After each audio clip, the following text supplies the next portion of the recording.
this is one that I find quite interesting, even though disturbing somehow.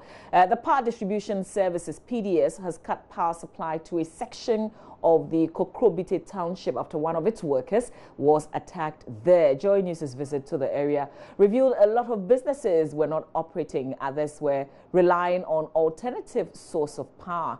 The residents are unhappy. They are all being made to bear the brunt of the action of one person. But the Public Relations Officer of PDS, Fred Bembil Johnson, says they cannot guarantee the safety of their workers in the area, and until they get that assurance, they cannot move to the place. Here's Maxwell Agbaba's report.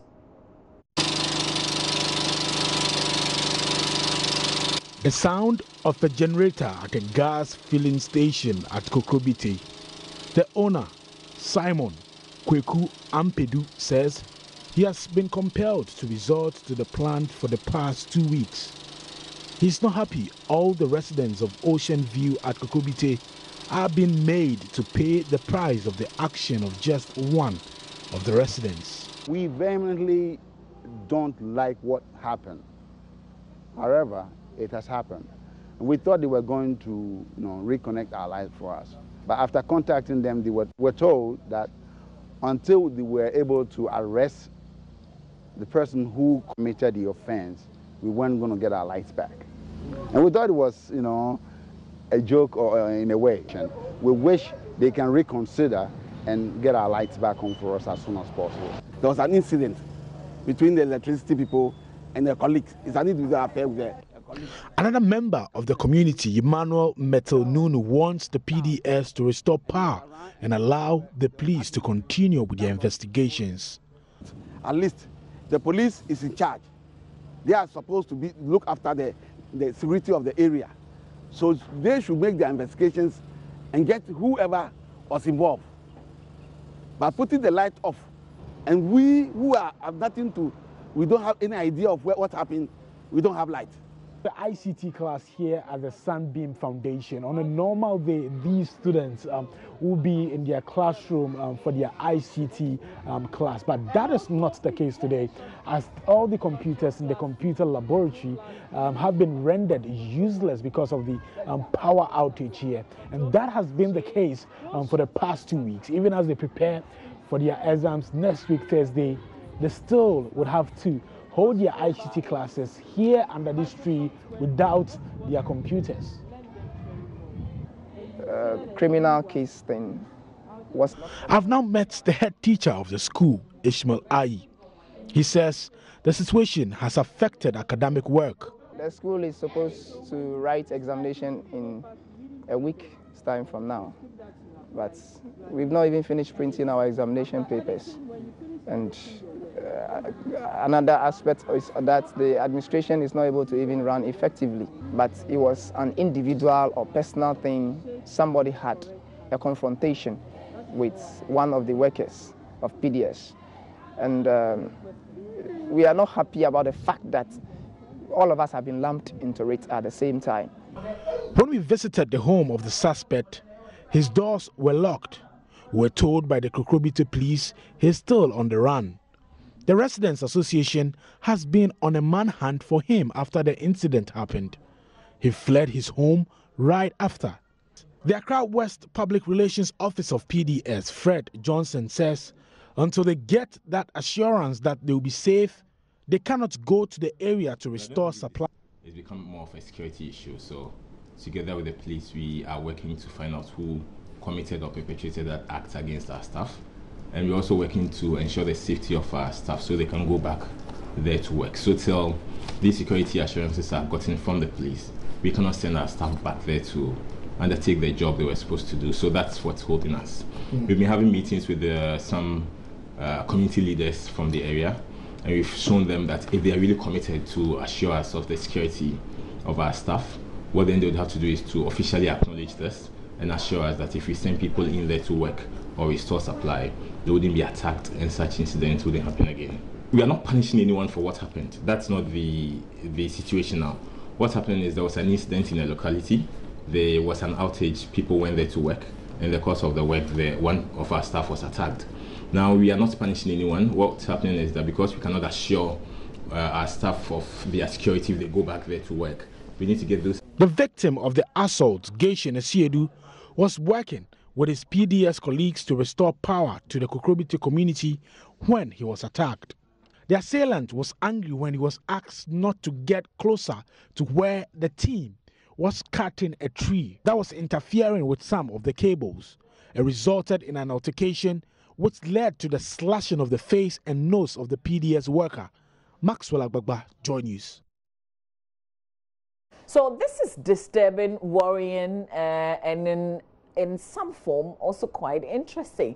So here is a worker of the power supply agency that goes to a community to do a piece of work, and then he's attacked, badly beaten, like we saw in that story, and that's the gentleman who was attacked.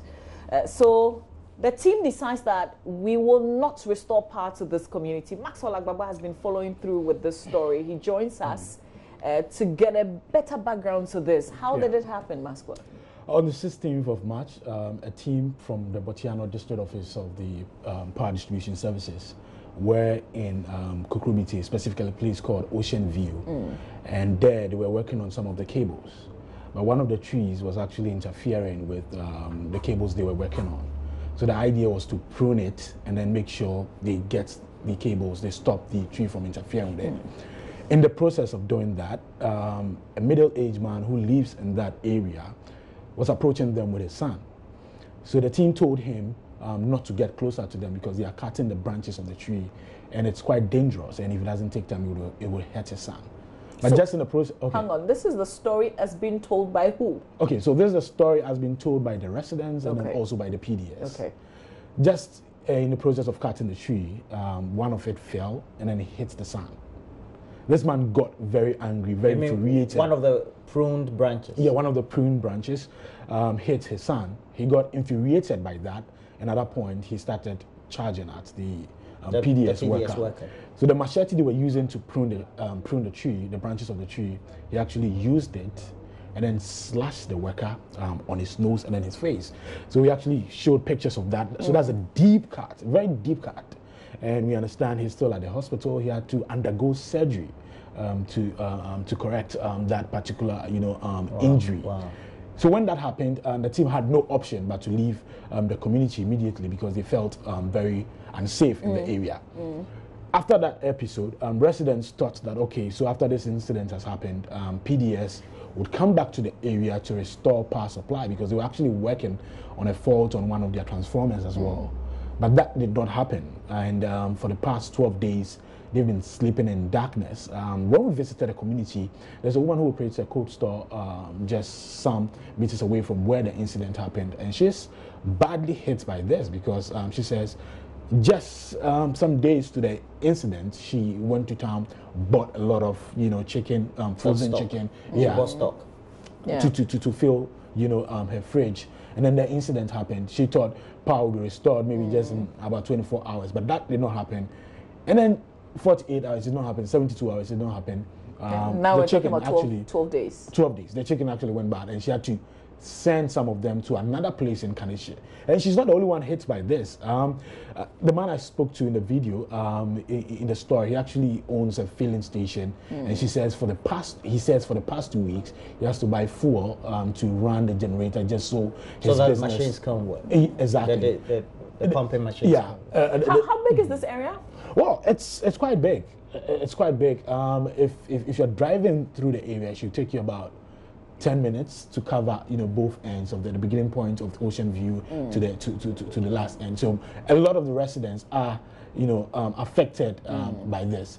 The interesting bit is that they visited the PDS head office here in Accra, and what they were told is that before power is restored, they warned the residents to assure the PDS that the safety of their workers is actually guaranteed. And the residents haven't done that? Okay, so just pause there for a minute or maybe a little more. Let's engage the public relations officer of the PDS, and then we'll continue with what the residents have done after that reaction. So Fred Bendel Johnson joins us. Good morning. and hopefully you've been listening to the narration as my colleague Maxwell Agbagba was giving us. So is there any additions or anything you want to take out from the narration so far? Okay, we don't have Mr. Johnson, Bill Johnson on the line. We're trying to re-establish contacts, and then we'll cross a few things with him. Maxwell. Yeah, there have been efforts. So there were a lot of meetings, a lot of the residents, the chief of the area, opinion leaders, people who own businesses in the area actually moved to the headquarters of the PDS to speak to their CEO, and they've been engaging the leadership for some time now on the way forward. They told me when we went on the ground that one of the things that the CEO was concerned about is the safety of his workers. So he told them that until their safety is guaranteed, they cannot move there to, to restore the power supply for them. So what happened was that yesterday, the residents association actually drafted what. Okay. Yeah, just before we get to to that, we have the PRO back on the line. Mr. Bambil Johnson, thank you. I hope you can hear me now. The line is very faint. Okay, but I can hear you. Can you hear me? Is it at least better? I'm struggling to hear, but I think we can. Okay. Well, thank you. I'll try and raise my voice a bit. So we've heard the narration from our colleague Maxwell Agbagba, and he tells us a worker of yours was attacked. We've seen pictures of this gentleman who was cut by a machete, and we understand that he had to undergo surgery. First of all, how is he doing? Well, let's say good morning to you and good morning to your viewers. Thanks for having me. The gentleman in question is doing good. He's undergone surgery and recovering very well. So we are hoping that he will make a full recovery. We're also undertaking taking them through other medical processes. It's not just him, but the other members of the team. We are making them meet some psychological experts or psychologists to be able to help them to fully recoup from the experience they had. How many of your team members went to the field on that day? How many of them were what? How many of them went to this particular location? Okay, so in all, we had about 10 team members, but they had divided themselves into two teams, working in two different areas around the same place. So the initial incident was witnessed by about 5 of them, but then the other 5 were called in to assist toward of this attacker. And how many of them were injured? The physical injuries, we had it on 2, but I'm sure when it comes to psychological injuries, that would be probably all of them, because it was a very traumatic experience. For them to see a colleague of theirs nearly hacked to death must have been very traumatic. So we are treating all of them as a team and trying to help all of them to deal with the trauma they experienced. Was it, 1 or 2 people that attacked, or this was a significant number of or members of the community that attacked your members? Okay, so I don't know what narration has been given so far, because I didn't have the benefit of listening, but just to run through what happened. So there was a problem in the area, a power challenge. We were called in as usual to come in to restore supply. While doing that, we realized that some trees were interfering with some of our cables. So men went in to cut down the leaves or the branches, interfering with the overhead cable. Then there was someone approaching, or this gentleman was approaching with a child. So he was beckoned not to get close. During that interaction, I think tempers flared, he got into argument, and then a cutlass used to cut the branches he picked up and surged towards our men. So this particular gentleman who was injured fell, and then he was cut whilst on the ground. So there was an attempt to cut him again. Then the others rushed in to push him away. Then he charged on the others and was chasing them with the cutlass. And so some fell on the way, some were punched, so it was just a bit of a confusion there. There was one gentleman who was involved, but the other team members had to also run helter-skelter to save their lives. Okay, so as PDS, did you inform the police? Do you know if they've made any arrests? Yes, so we've informed the police. They are still conducting investigations. They haven't found the culprit yet or the attacker yet, but we, actually from the briefings we are getting from the police, they have a fair idea who he is and getting more information to finally arrest him. Okay, so why do you decide to punish the entire community for the sins of one person? Well, we have not punished anyone, and I think that's where we have to first of all apologize to our customers, our cherished customers in that area. Unfortunately, what happened is that like I mentioned earlier, the supply to the area had already been curtailed. I mean, there was a fault, and so the power wasn't on. It was in the course of restoring the supply that this unfortunate incident happened. Now, and it's been 12 days. Hello? It's been 12 days, Fred. I didn't hear that. It's been 12 days, we understand. Yes.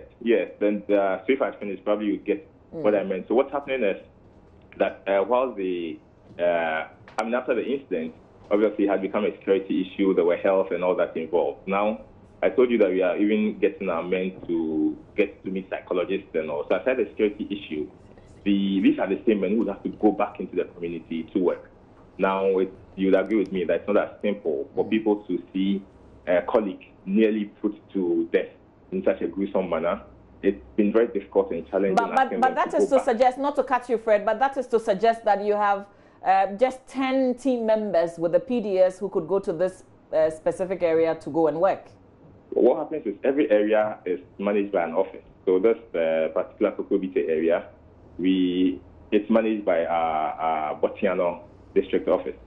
And so out of the staff, we have field officers who undertake. I mean, everybody has their job roles. So but I'm just thinking out loud. I'm not an expert in this field. That you could have informed the police to give you the protection the needed protection, so you can go and do the work.